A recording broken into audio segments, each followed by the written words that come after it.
फिर दिन हुआ,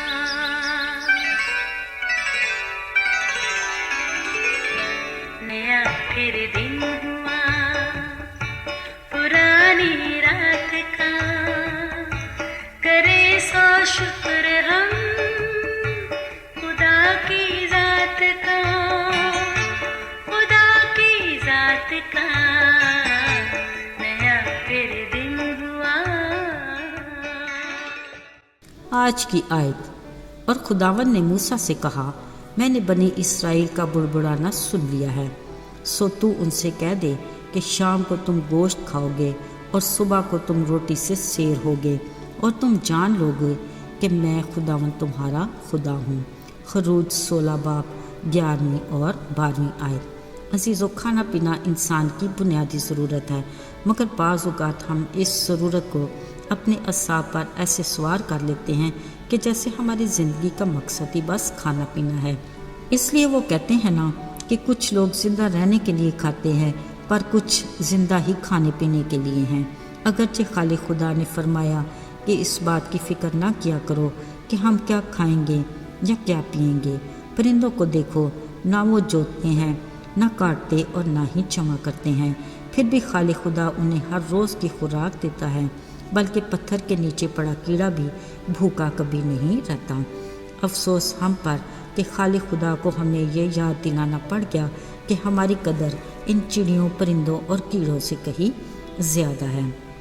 बावजूद इन सब के खुराक के बारे में सुबह से शाम तक हमारी फ़िक्र कभी भी कम नहीं होती। खैर, ये तो हमारी कम इत्कादी है, उसमें कादर मुतलक का कोई दोष नहीं। अजीज़ों, आज हम कलाम मुक़द्दस से ऐसी आसमानी रोटी के बारे में जानेंगे जो ना कभी किसी ने देखी और ना खाई, मगर खुदा ने उसे आसमान से अपने लोगों के लिए ऐसी बरसाई कि वो खाते तो पेट भर के थे, मगर फिर भी शुक्रगुजारी की बजाय बुड़बुड़ाते रहते थे। ये उन दिनों का वाक़या है जब बनी इसराइल फ़िरौन की ग़ुलामी से आज़ाद हुए थे। खुदा उन्हें एक ऐसे मुल्क में ले जाना चाहता था जिसका वादा उसने अपने बंदा इब्राहिम से किया था कि मैं तेरी नस्ल को ऐसी सरजमीन पर आबाद करूँगा जहाँ दूध और शहद बहता है। लिहाजा वो उसी मुल्क में जाने के लिए महवे सफ़र थे और अभी एक बियाबान में से गुजर रहे थे। यहाँ अचानक एक दिन उन्हें अपना माजी याद आया। बस फिर क्या था, सारी जमात मूसा पर बुड़बुड़ाने लगी, कहने लगे, काश हम खुदावंद के हाथ से मुल्क मिस्र में ही मार दिए जाते, जब हम गोश्त की हांडियों के पास बैठकर दिल भर के रोटी खाया करते थे। अब तू हमें इस बियाबान में भूखा मारने के लिए ले आया है। तब खुदावंद ने मूसा से कहा, मैंने इनका बुड़बुड़ाना सुन लिया है, तुम उनसे कह दो कि अब शाम को तुम गोश्त खाओगे और सुबह रोटी से सेर होगे, फिर तुम जान लोगे कि मैं खुदावंद तुम्हारा खुदा हूँ जो तुम्हें मुल्क मिस्र से निकाल लाया। अजीज़ों, फिर यूँ हुआ कि शाम को इतनी बटेरें आईं कि उनके खैमगाह को ढांप लिया। यूँ उनके गोश्त खाने का शिकवा ख़त्म हुआ और सुबह को खैमगाह के आसपास ओस पड़ी। जब ये ओस सूखी, क्या देखते हैं कि गोल गोल चीज़ ऐसी छोटी जैसे पाले के दाने होते हैं ज़मीन पर पड़ी है। ये देख कर लोग हैरानी से बोले, मन यानी ये क्या है? मूसा ने कहा, ये वही रोटी है जो खुदा ने तुम्हें खाने को दी है। ये धनिये के बीज की तरह सफ़ेद और इसका मज़ा शहद के बने फूले की तरह था। सो बनी इसराइल ने इसका नाम ही मन रख दिया। अजीज़ों, मन के बारे में खुदा का ख़ास हुक्म था कि हर कोई अपने खाने की मिकदार के मुताबिक जमा करे, ना कम और ना ज़्यादा। और ये भी हुक्म दिया था कि कोई उसे सुबह तक बाकी ना छोड़े, नहीं तो उसमें कीड़े पड़ जाएंगे और वो सड़ जाएगा। यूँ वो हर रोज़ सुबह अपने अपने खाने की मिकदार के मुताबिक जमा कर लेते थे और धूप तेज़ होते ही वो पिघल जाता था। इसके साथ ये भी खुदा का हुक्म था कि 6 दिन तक तुम रोज़ का जमा किया करो और 7वें दिन के लिए आखिरी छठे दिन में ही जमा कर लिया करो, क्योंकि 7वें दिन किसी को भी मैदान में कुछ नहीं मिलेगा। अजीज़ों, याद रहे, ये मूसवी शरीयत का दौर था जिसमें 6 दिन काम करने के होते और 7वें दिन शरीयत के मुताबिक आराम किया जाता। ऐसे में खुदावंद ये भी चाहता था कि लोग उसके आइन और अहकाम और उसकी शरीयत को मानें।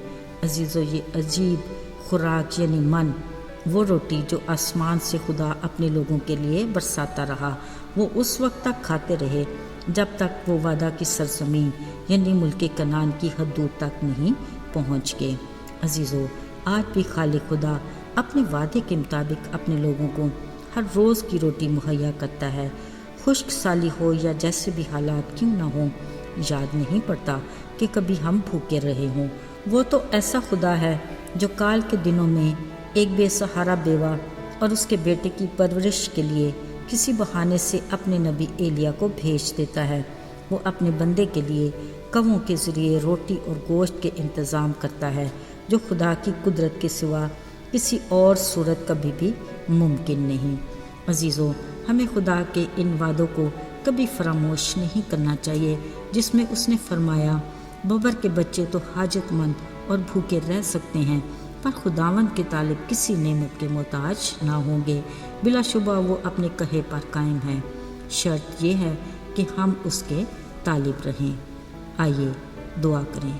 اے خداوند قادر مطلق خدا، تیرا شکر ہو کہ تو ہمارے لیے اپنے وعدوں پر قائم ہے۔